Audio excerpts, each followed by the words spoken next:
Oui, alors le champ de la lutte contre les exclusions est fortement impacté, comme vous le savez, vous l'avez vu récemment, par une vision prioritairement économique choisie par le gouvernement actuel, primant sur l'approche sociale et en lien étroit avec cette fameuse théorie du ruissellement, postulant que si l'économie va, le social suivra. Or, une reprise de la croissance ne bénéficie pas automatiquement aux personnes les plus démunies, car dans la réalité, la pauvreté ne diminue pas sans un effort ciblé pour l'éradiquer. Donc plusieurs décisions prises cet été, vous les avez entendues, sans concertation, voire sans réelle mesure d'impact, font présager des lendemains difficiles pour les plus fragiles d'entre nous, ceci alors même qu'une stratégie d'ensemble pour l'inclusion, pour les plus fragiles, n'a pas encore été mise en œuvre. Donc, pour illustrer cette observation, revenons d'abord sur la stratégie logement présentée mercredi dernier par le gouvernement. Alors, très rapidement, cette stratégie logement a un contenu qui sera lui-même intégré dans une prochaine loi logement et mobilité. Elle a fait l'objet d'une consultation, cette stratégie, durant l'été, donc un été bien chargé. Et sur les axes présentés, c'est-à-dire construire plus de logements, mieux, là où c'est nécessaire, répondre aux besoins de chacun par l'accès au logement pour tous, améliorer le cadre de vie, accélérer les transitions énergétiques et numériques. Sur ces objectifs, on est tout à fait d'accord. Mais les dernières annonces qui ont été faites pourraient contredire dans leurs effets ces mêmes objectifs, notamment pour les publics qui sont déjà en difficulté. Petit focus sur l'une des composantes de cette stratégie, le plan Logement d'abord. Ce plan quinquennal, dont l'objectif est de permettre l'accès au logement au plus grand nombre pour que les personnes privées de logement puissent y accéder, notamment grâce à un accompagnement.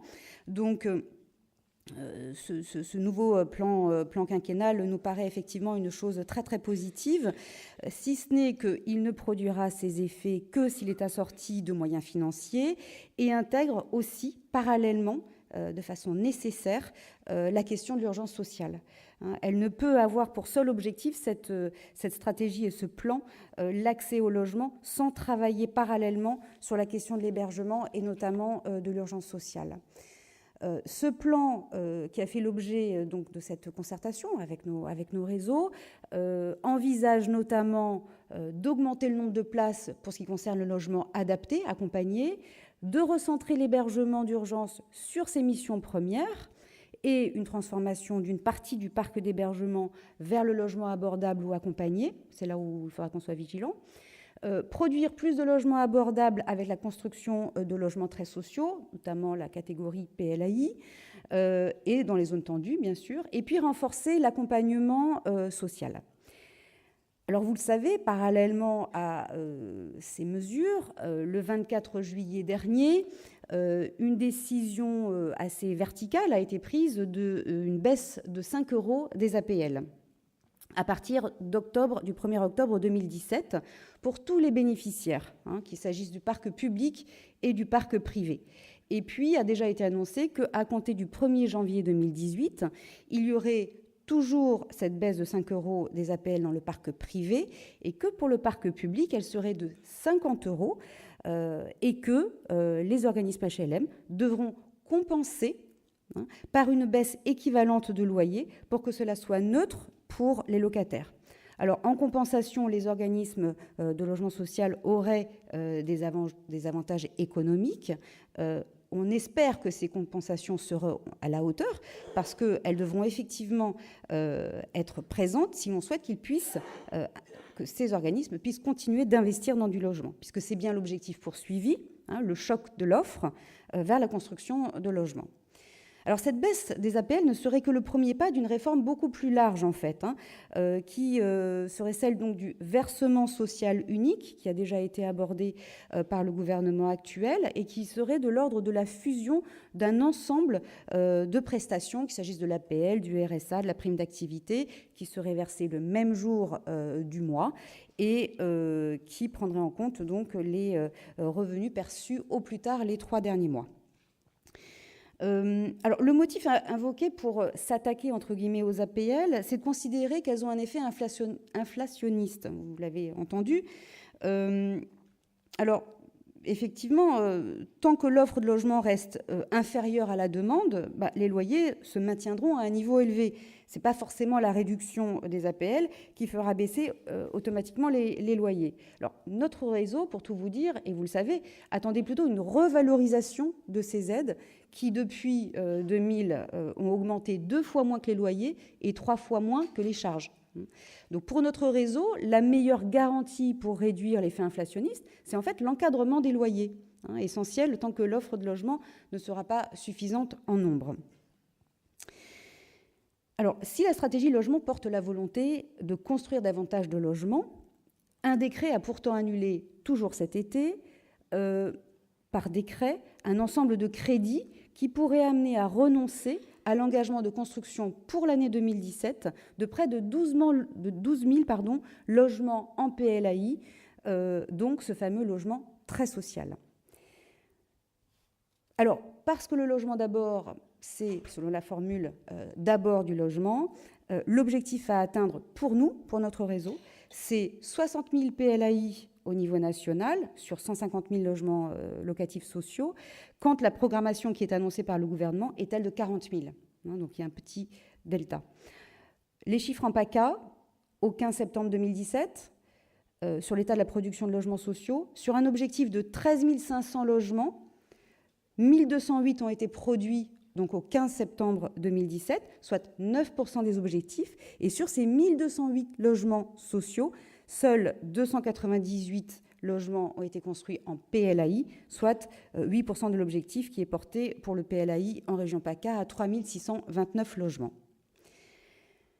Nous restons vigilants sur l'impact de cette politique du logement d'abord, afin qu'elle ne vise pas à commencer par supprimer des places en hébergement, avant même d'avoir à disposition les solutions alternatives en logement, afin de ne pas laisser encore plus de personnes sans solution, alors même que la sous-budgétisation du secteur est chronique, vous le savez, ça a été rappelé par la Cour des comptes, par le rapport d'Allier fin 2016, rapport d'ailleurs, ce rapport d'Allier, qui dénonce la gestion dans l'urgence de l'urgence sociale, le déficit de pilotage de ce dispositif au sacrifice de solutions plus qualitatives, de taux de rotation trop faibles dans l'hébergement et le manque de solutions à la sortie.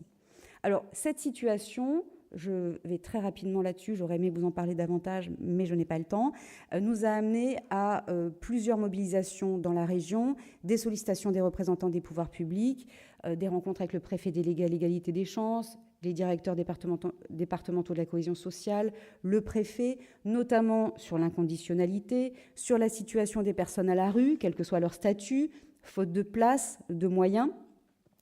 Nous avons soutenu différentes mobilisations, notamment en vue de mettre à l'abri des familles qui sont actuellement dans la rue. Et je vous annonce déjà que les prochains états généraux de l'urgence sociale, organisés par la Fondation Abbé Pierre, la Fédération des acteurs de la solidarité et le RIOPS, porteront sur le thème de l'inconditionnalité cette année. Je veux profiter de ce moment, même si je n'ai pas beaucoup de temps, pour remercier M. Coiplet. Pourquoi ? Parce que depuis qu'il est là, il a mis en place, il faut que vous le sachiez, des rendez-vous bimestriels avec le RIOPS, la Fédération des acteurs de la solidarité et un représentant du Conseil régional des personnes accueillies, pour que nous échangions sur différents sujets. Récemment, c'était sur le rapport d'orientation budgétaire. Et puis, on devait aussi aborder, j'espère qu'on aura un tout petit peu le temps de le faire, la question de l'évolution de l'offre dans la région. Et je tiens à vous remercier parce que votre attention, votre considération apportée à notre réseau et aux acteurs associatifs nous a rendu, en fait, on va dire, cette part, le fait d'être partenaire avec vous et de rendre la place véritablement aux associations en tant qu'acteurs et, on va dire, à vos côtés et avec vous pour élaborer les politiques publiques. Donc, merci beaucoup, monsieur.